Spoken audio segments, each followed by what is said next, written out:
Come sing with me now and together we'll take up the fight.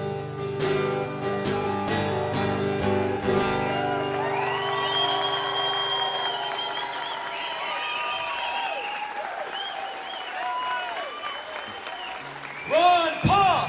Run, Paul! Run, Paul! Run, Paul! Run, Paul! Run, Paul! Run, Paul! Run, Paul!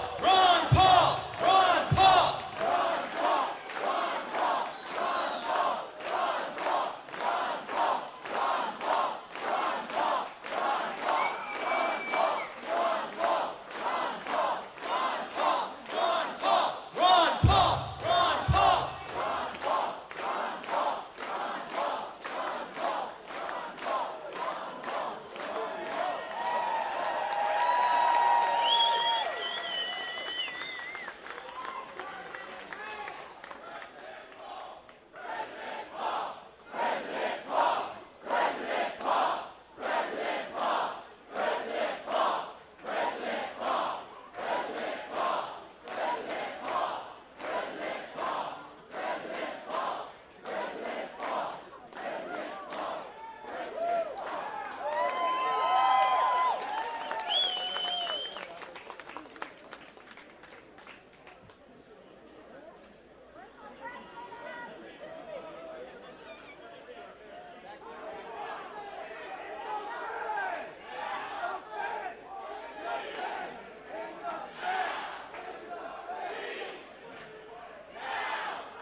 Ladies and gentlemen, Ron Paul!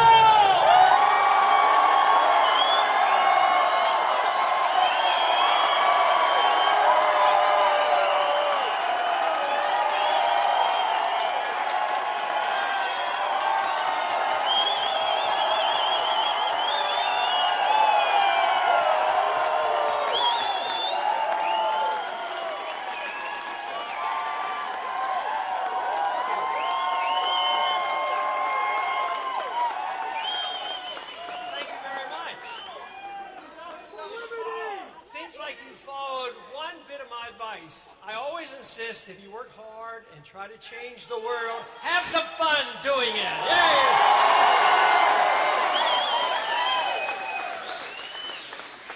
But you also know an idea whose time has come cannot be stopped.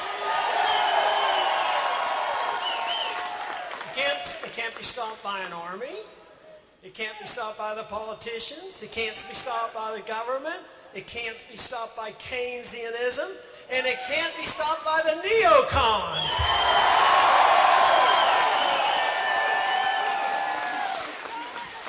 So there is no doubt the country has been energized. They hear the message of liberty, and guess what? My message to you is they like it.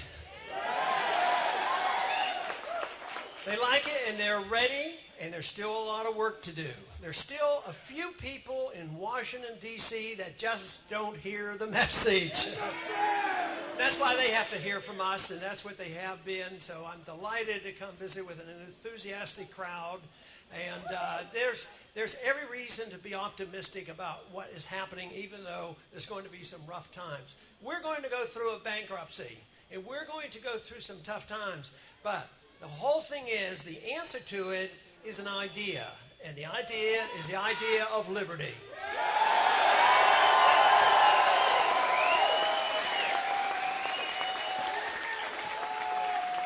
When the founders of this country were being harassed by the king, they had the right idea. They understood what was necessary. They understood it needed a declaration, that they knew it needed a constitution. They needed a new set of rules. They needed the rule of law. But that is what is under challenge today.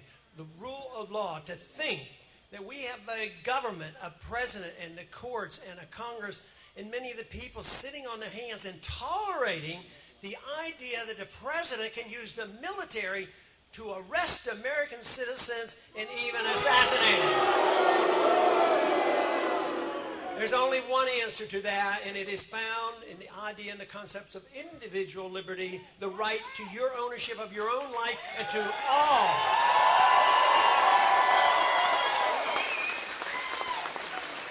to all the fruits of your labor. We're going to be going through some economic turmoil. The debt crisis is building. They get up into a debt crisis. They've spent too much. The debt is too big. It's not maintained. The productive jobs are gone. And so the solution is spend more money and borrow more money. Well, guess what? We know it doesn't work, and they need to be taught a lesson. We need something much better. Of course, the very best place to start to teach everybody a lesson on restraining the growth of government would be to restrain or eliminate the Federal Reserve System.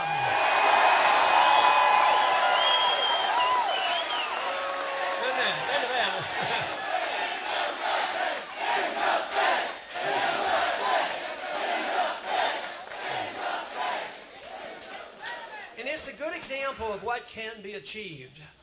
I went into politics. First time I ran for Congress was way back in 1974. Also started speaking out in 1973 as a consequence of the breakdown of the monetary system. And I've talked about it for a long time, introduced a lot of legislation, but let me tell you, the difference over those first 25 or 30 years and compared to the last 5 years, there has been an explosion of interest in this idea, and it's out of absolute necessity because most people now know that the system that we have today is non-viable. It will not continue to function. We will get monetary reform.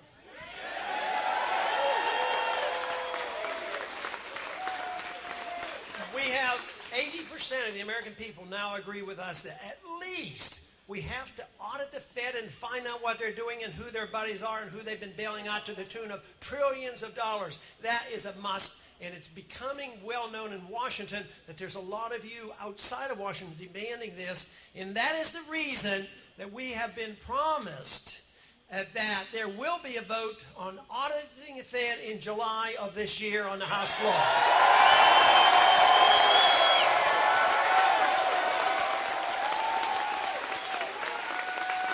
Now, there's two things that will finally end the Fed. One is just to allow them. If they continue to do what they're doing, it'll end itself because they will self-destruct. The other thing that will bring it to an end is a true audit to find out what they have been doing, and the people will become outraged. To think that they can create $15 trillion worth of credit and spread it out through the world to take care of the banks and not be obligated to tell the people what they're doing to our money, believe me, the more people who find out about that, the more outraged they're going to be. And right now, it looks like they will continue and the economy will get worse, but we are laying the groundwork for the alternative, the answers to the problem we have, and thanks to you and so many others who know the issue now. I have young people come to my office, and sometimes I look at them and say, "How old are you?" And they're excited about the Fed, and they're reading Rothbard and these other books. And they'll tell me, well, they're 15 years old. I said, boy, you're way ahead of me. When I was 15, I wasn't reading Rothbard. And that is what counts. Politicians have their place. Every once in a while, you have to support one or two of them. But really, it's the ideas that counts. Ideas have consequences. Bad ideas have bad consequences. The world is always moved with ideas. But our ideas are gaining ground. And this is where we should be optimistic. This whole generation now is coming into their lifetime, to coming of age. They are the ones.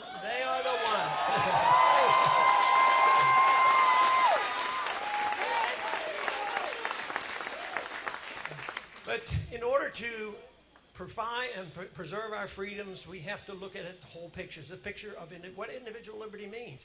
It doesn't mean that you can do some things that not others. It doesn't mean that you can spend some of your money the way you want, but not the rest of your money. It doesn't mean that you support some wars, but not others. We have to have a new foreign policy which gets us out of this automatic business of warmongering.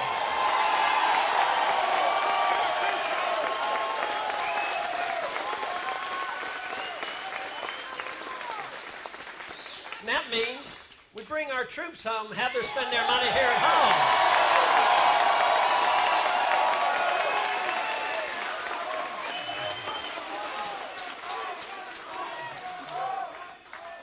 What we need to do, though, is make it very popular with not only the libertarians and the constitutionalists, but with the conservatives who claim they believe in less government, that automatic war is, without the consent of the people and without the consent of the Congress, we don't want to put up with this. We need to end this. We need just people to go to Washington who will take their oath of office seriously, not only into the monetary issue, but the foreign policy issue. No wars without a declaration of war.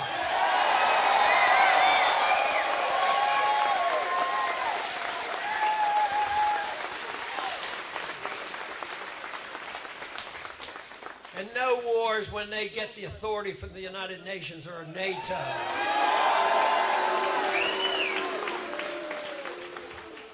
Right now, there's a claim in Washington, D.C. by the executive branch that they understand the Fifth Amendment, they understand the due process of law, and nobody's life or liberty will be taken from them without due process. And they've been quizzed. They says, what do you mean? We understand you have a kill list, that you sit around and you decide who's going to be on the kill list, and we can automatically then, as they've been put on that list, that the executive branch can use a drone and murder them no matter where they are throughout the world, including American citizens. So when they are quizzed on this, they say, well, we do follow the rule of law, because the rule of law says that they have to have due process. We give them due process. There's 3 or 4 of us. We sit around the executive branch. We sit there and we talk about it and we make a decision, and that's their due process. If the Nazi war criminals could have a trial, all American citizens deserve a trial.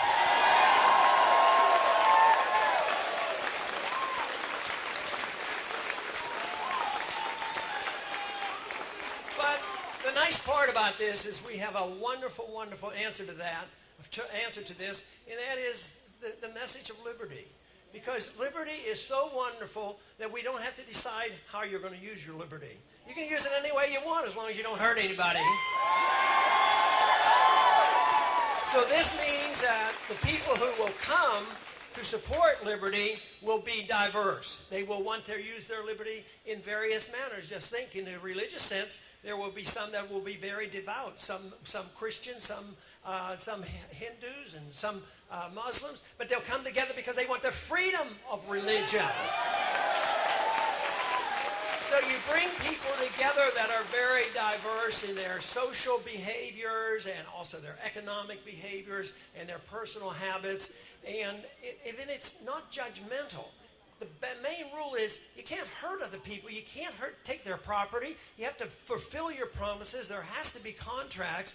And if you have indeed a moral society that will follow a small set of principles, believe me, we would have a much better chance of achieving peace and prosperity in this country for a long time to come. That is what we need. That is what the world needs today. Thank you very much.